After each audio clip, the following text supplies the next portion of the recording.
Assalamualaikum warahmatullahi wabarakatuh. Pada kali ini saya beserta rekan saya akan mempresentasikan industrial chemistry tentang monosodium glutamat. Kelompok monosodium glutamat terdiri dari saya sendiri, Intan Wijayanti, beserta rekan saya, Anissa Nur Oktarina dan Selma Ariza Putri.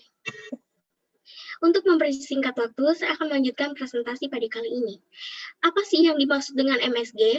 MSG atau monosodium glutamat merupakan bahan tambahan pangan yang berfungsi untuk meningkatkan rasa lezat yang terdiri dari unsur sodium dan asam glutamat. Ada 3 cara untuk membentuk MSG. Yang pertama ada hidrolisis dengan bahan baku utama yaitu kacang-kacangan, padi-padian, dan jagung.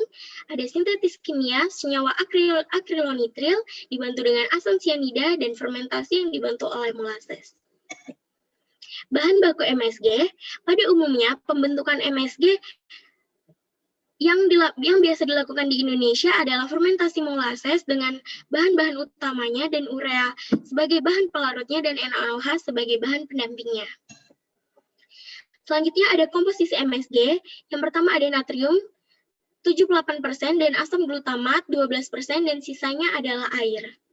Dan selanjutnya akan dijelaskan oleh rekan saya, Selma Ariza Putri. Profil industri MSG, monosodium glutamat, merupakan salah satu jenis bahan tambahan pangan atau BTP yang sudah sering digunakan oleh masyarakat ataupun industri pangan. MSG dapat memberikan rasa gurih atau dalam bahasa Jepang dikenal dengan istilah umami pada makanan atau masakan. Pemakaian dunia dapat menumbuhkan perbandingan yang fenomenal. Produksi MSG akan semakin meningkat untuk mencukupi konsumsi MSG setiap tahunnya berdasarkan data perkembangan produksi MSG tahun 2008 sampai dengan tahun 2013. Indonesia mengalami peningkatan produksi MSG dengan rata-rata 9,1% per tahun. Produksi limbah MSG pun diperkirakan akan terus bertambah dengan semakin meningkatnya permintaan dari industri penyedap masakan. Salah satu dampak dari produksi MSG adalah menghasilkan limbah cair yang dapat berpengaruh terhadap lingkungan.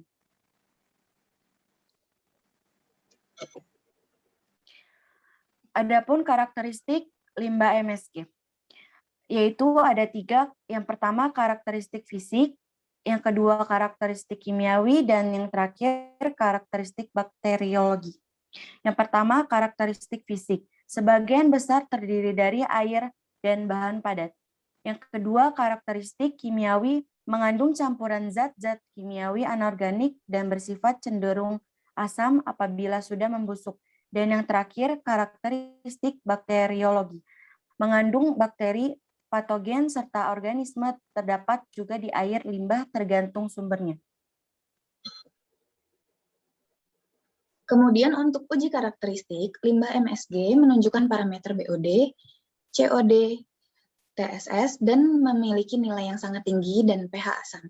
Limbah awal MSG tidak memenuhi baku mutu yang ditetapkan oleh Peraturan Gubernur Jawa Timur Nomor 52 Tahun 2014. Dibutuhkan pengolahan sehingga dapat mengurangi beban pencemar dalam limbah MSG. Tingginya nilai COD dan BOD menunjukkan kandungan utama dalam limbah industri MSG adalah berupa senyawa organik.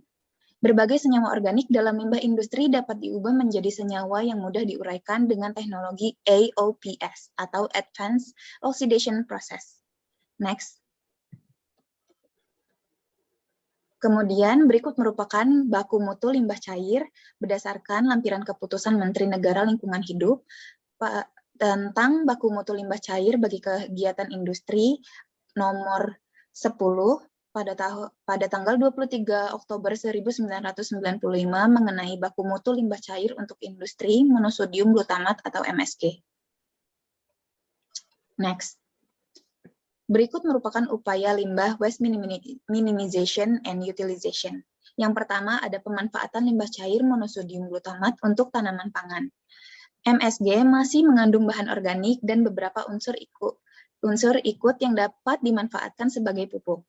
MSG masih mengandung bahan organik dan beberapa unsur ikut yang dapat dimanfaatkan sebagai pupuk cair yang mengandung unsur hara natrium dan beberapa unsur hara makro ataupun mikro yang dibutuhkan oleh tanaman.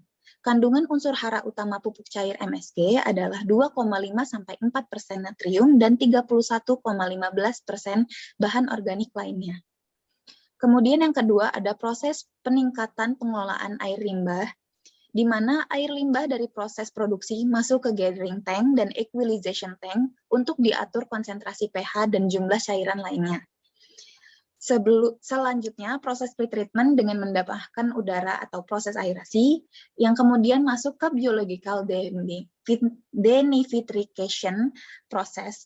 Hasil dari proses tersebut masuk ke proses penjernihan atau pengendapan pertama, yang hasilnya adalah air jernih tetapi masih sedikit berwarna yang biasa disebut sebagai yellowish.